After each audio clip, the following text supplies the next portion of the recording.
इसमें है 35 इंच के टायर। तो बम्पर भी कस्टमाइज हुआ है गाइस, छोटा सा बम्पर लगा है। ये देखो बोनेट भी पूरा चेंज हो रखा है इसका। और गाड़ी की साइड लुक देखो भाई, टायर की वजह से कितनी खतरनाक हो गई है। तो अब बताता हूँ कितने पैसे लगे मेरे को ये बनवाने में। इसको भाई 1.5 महीने लग गया इसको बनने में, और इसमें खर्चा आया है टोटल अभी तक। Hey guys, good morning, welcome to my new vlog. तो सुबह के बज रहे हैं 5:30। फिलहाल मैं उठ गया हूँ मस्त जिम जाने के लिए। ब्लैक कॉफी पीते हैं और फिर चलते हैं। चलो भाई, अब निकलते सीधा जिम के लिए, न्यू थार लेके मस्त।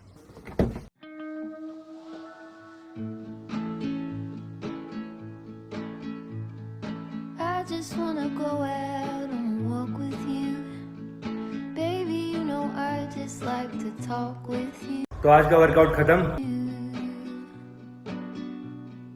You don't तो गाइस आज हम ट्राई करने वाले हैं नेपाल के फेमस वाई नूडल्स। ये देखो पूरा बॉक्स है हमारे पास में। हमारे सब्सक्राइबर आए थे नेपाल से हमसे मिलने के लिए, वो पूरा बॉक्स ही ले आए हमारे लिए भाई। तो आज ट्राई करते हैं फर्स्ट टाइम। और ये बहुत फेमस नूडल्स है गाइस, बहुत फेमस नेपाल के ना। हमने बहुत सारे ट्राई किए, हमने Korean noodles, spicy noodles, Maggi तो खाते ही रहते हैं, बट ये आज तक नहीं किए थे। तो आज ट्राई करते हैं, पूरा बॉक्स है, अनबॉक्सिंग करते हैं, देखते हैं कैसे होते हैं और फिर बनाते हैं और फिर आप लोग को बताते हैं। तो चलो पहले इसको अनबॉक्स करते हैं। ओ भाई, ये तो पूरा भरा हुआ है गाइस। देखो ये हैं वाई नेपाली नूडल्स। कितने पैकेट है? ये देखो इतने सारे हैं। पाम ऑयल है इसमें, देखिए पाम ऑयल है इसमें।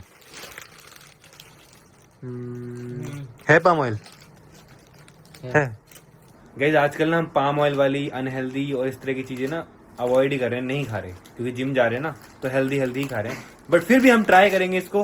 ये वाई नूडल निकालने, इसके ऊपर इनके मसाले डालने हैं, इनको पानी डाल देना है इनके ऊपर से। गाइस साथ में 3 चीजें मिली है, ऑयल मिला है, टेस्ट इनहेंसर और साथ में चिली पाउडर। 3 चीजें मिली हैं। देखो ये देखो, इसी में मसाला है। ट्राई करते हैं।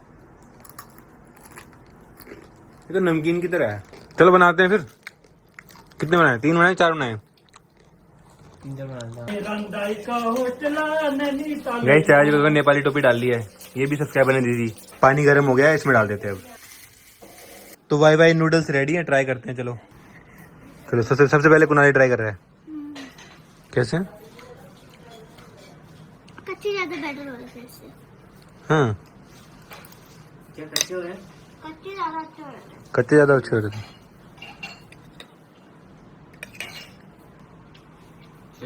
अच्छा चलो मैं भी ट्राई कर लेता हूँ। अच्छे यहाँ लगी, टेस्ट है। सोडा में तो सारे कच्चे खाऊंगा। कच्चे नहीं खाते, पेट में दर्द है, पेट में दर्द। लिखा है इसमें। तो गाइस आज के ब्लॉग में मैं आपको कंप्लीट दिखाने वाला हूँ हमारी जो नई थार है ना, उसमें मैंने क्या क्या मॉडिफिकेशन कराई। बिकॉज जब से कराई है ना, सब यही पूछ रहे हैं कि इसमें बताओ क्या क्या कराया है, कितने पैसे लगे तुम्हारे। क्योंकि भाई इतनी खतरनाक लग रही है ना इसकी लुक मॉडिफाई होने के बाद, कि भाई सब यही पूछ रहे हैं कि भाई बताओ क्या क्या कराया, तुमने क्या क्या कराया। तो फाइनली इस वीडियो में आपको बताने वाला हूँ। तो मॉडिफिकेशन दिखाने से पहले सबसे पहले बात करते हैं कि मैंने मॉडिफाई करवाई क्यों है भाई। क्योंकि 4 साल होने वाले इस गाड़ी को लिए हुए। 4 साल से मैं इसको नॉर्मली चला रहा था, बिना लिफ्ट कराए, बिना मतलब खतरनाक बनवाए। मैंने बहुत ऑफ रोडिंग करी है, बहुत हमने ट्रिप करी है, बहुत जंगल ले गए हैं, बहुत ऑफ रोडिंग, मतलब बहुत कुछ किया इस गाड़ी के साथ में। और अभी तक बिल्कुल ज़्यादा दिक्कत नहीं आई, मतलब हर जगह बहुत सही चलती है। तो फिर मैंने मॉडिफाई क्यों कराई भाई ये गाड़ी? तो मॉडिफिकेशन मैंने करवाई है सिर्फ और सिर्फ एक्सट्रीम ऑफ रोडिंग के लिए। ये जो गाड़ी बनी है ना, ये सिर्फ एक्सट्रीम ऑफ रोडिंग के लिए बनी है गाइस।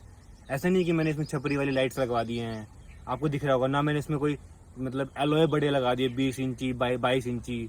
आपको मतलब एकदम सिंपल सोबर दिखेगी, लेकिन मॉन्स्टर लुक दिखेगा सामने से, साइड से, जहाँ से भी देखोगे ना आपको एकदम मॉन्स्टर वाला लुक दिखेगा। ज़्यादा भी कुछ ओवर लाइट्स कुछ भी नहीं दिखेगा आपको। तो इसका मेन पर्पस मेरा था कि एक्सट्रीम ऑफ रोडिंग, मतलब बड़े से बड़े पत्थर हो, नदी हो, वहाँ से निकल जाए। इसीलिए मैंने सबसे बड़े इसमें मेन तो टायर डाले हैं। तो सबसे पहले टायर दिखाता हूँ आपको, आओ। इसमें है 35 इंच के टायर, जो कि यूजुअली लोग थार में डालते नहीं है, बट इसे मैंने डलवाए हैं ताकि मस्त ऑफ रोडिंग हो सके, कहीं पे कोई दिक्कत ना आए भाई। और ये देखो, ये जो एरिया दिख रहा है आपको, ये इतना एरिया है, अगर मान लो गाड़ी कहीं पे नदी में है, ऐसे उछल जाए एकदम से पत्थरों में, तो यहाँ पे टच ना हो, इसलिए इतना एरिया छोड़ रखा है। देखो ये नए बनेगा, ये जो फेंडर है ना, ये पूरे लोहे के फेंडर बने हुए हैं, पूरे यहाँ तक निकले हुए हैं, ताकि टायर भी बाहर ना लगे। क्योंकि टायर बहुत बड़े हैं ना, अगर ये ना बनाते ना तो टायर बाहर निकलते। जैसे आपने बहुत सारे थार में देखे होंगे गाइस कि टायर बाहर निकले होते हैं ना, तो बहुत अजीब सी लगती है मेरे को। तो मेरे को टायर बाहर वाली थार पसंद नहीं है, टायर अंदर ही लगने चाहिए। इसलिए इसके ये बड़े कर दिए फेंडर्स। तो ये अब टेबल भी काम करेंगे भाई, इतने बड़े बड़े हो गए ना। और सबसे मेन, इतने बड़े टायर लगाने के लिए भाई सस्पेंशन भी चेंज करने पड़ते हैं, इसको लिफ्ट करना पड़ता है। तो उसके लिए यहाँ पे देखो सस्पेंशन पूरे चेंज हुए हैं इस गाड़ी के। ये देखो, ये शॉकर दिख रहा है ना, ये पूरा चेंज हुआ है भाई, सब कुछ। तो गाड़ी हमारी दो तरह से ऊंची हो गई है। एक तो लिफ्ट करने से, लिफ्ट किट पूरी लग गई है इसमें, और दूसरा टायर बड़े हो गए तो उससे भी लिफ्ट हो गई है। तो मतलब अराउंड 5 इंच ये लिफ्ट हो चुकी है। और जो ये टायर है ना, फुल ऑफ रोडिंग वाले मोटी गुट्टी वाले टायर है। ये देखो कितनी मोटी गुट्टी है, बहुत ही एग्रेसिव टायर है। तो ये भाई कहीं भी नहीं फंसेगी गाड़ी, कहीं भी नहीं। और सबसे मेन ऑफ रोडिंग के लिए हमको चाहिए होता है रिम, जो कि छोटे से छोटे हों। तो इसमें सिर्फ 17 इंच के रिम डाले, सिर्फ 17 इंच के। देखो कोई 20 इंची 22 इंची कुछ नहीं है, सिंपल मैंने ब्लैक कलर के डलवाए हैं। बट ये भाई बहुत महंगे हैं, 3-3.5 लाख रुपए तो सिर्फ टायर और रिम में ही लग गए। लेकिन देखने में काफी डिसेंट लग रही है, काफी अग्रेसिव लग रही है, क्योंकि भाई ये ब्लैक रिम है, ब्लैक टायर है, तो अच्छा लग रहा है। मतलब कोई और कलर मैंने नहीं करवाया ना इसमें। और ऑफ रोडिंग के लिए ना टायर मोटा ही होना चाहिए, ताकि अगर नदी वदी में जाती है, पत्थर लगता है ना, तो रिम टूटने के चांसेस होते हैं। बट ये रिम कभी नहीं टूटेगा, बिकॉज टायर इतना बड़ा है, रिम छोटा सा है, तो इसलिए मैंने रिम छोटा सा डलवाया है। तो अब आते हैं इसके बम्पर पे। तो बम्पर भी कस्टमाइज हुआ है, छोटा सा बम्पर लगा है, सिर्फ इतना सा, ताकि आगे से ना टायर दिखें। अब ये आगे वाली लुक देखो गाइस, आगे ना दोनों टायर दिख रहे हैं और इतने खतरनाक लग रहे हैं। और बम्पर में ना बुल बार भी लगी है, देखो ये भी बहुत कूल लग रही है। तो कोई गाड़ी खींचनी हो तो उसके लिए ये भी है, यहाँ पे ये भी है, पूरा मेटल का है। और साथ में से ग्रिल भी पूरी चेंज हुई है, और यहाँ फॉग लैंप भी लगे हैं देखो बम्पर के ऊपर।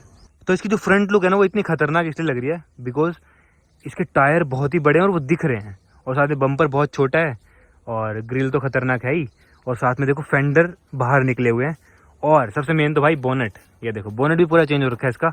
इसमें प्लेन बोनेट आता है, तो इसमें ये अग्रेसिव वाला बोनेट लगा दिया। पूरा ये बोनेट नया लगा है, पूरा बन के इस पर पेंट हुआ है। ये देखो इसमें ये ब्लैक ये ग्रिल टाइप की लगी हुई है, यहाँ लगी हुई है, यहाँ लगी हुई है, पीछे भी है।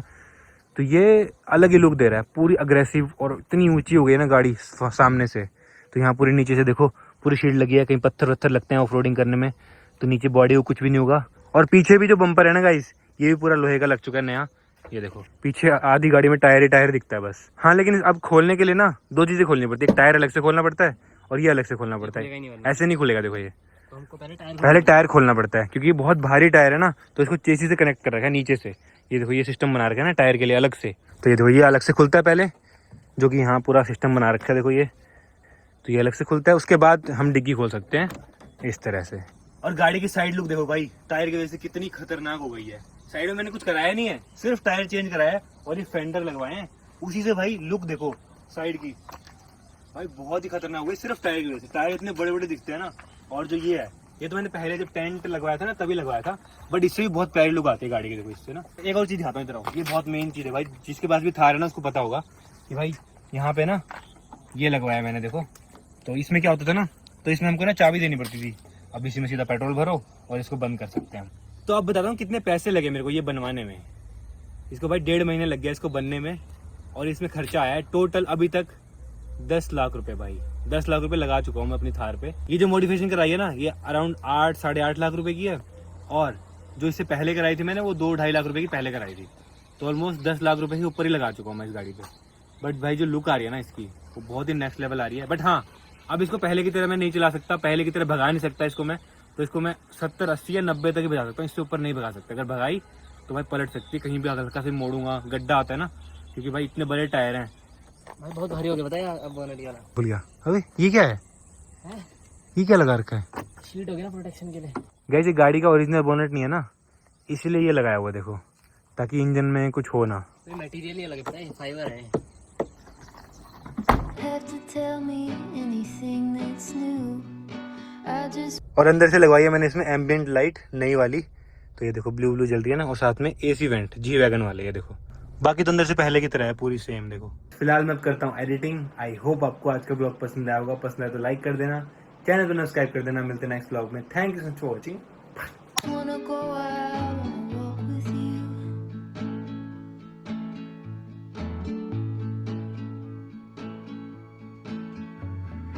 I just wanna see your shadow